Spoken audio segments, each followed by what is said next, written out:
اور ہم نے داؤد اور سلیمان کو علم بخشا، اور انہوں نے کہا کہ اللہ کا شکر ہے جس نے ہمیں اپنے بہت سے مومن بندوں پر فضیلت دی۔ اور سلیمان داؤد کے قائم مقام ہوئے اور کہنے لگے کہ لوگوں، ہمیں اللہ کی طرف سے پرندوں کی بولی سکھائی گئی ہے اور ہر چیز عنایت فرمائی گئی ہے، بے شک یہ اس کا خاص فضل ہے۔ اور سلیمان کے لیے جنوں اور انسانوں اور پرندوں کے لشکر جمع کیے گئے اور پھر ان کی جماعتیں بنائی گئی، یہاں تک کہ جب چیونٹیوں کے میدان میں پہنچے تو ایک چیونٹی نے کہا کہ چیونٹیوں،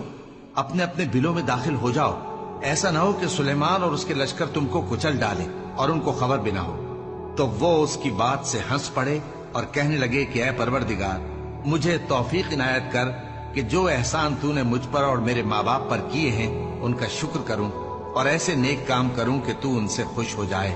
اور مجھے اپنی رحمت سے اپنے نیک بندوں میں داخل فرما۔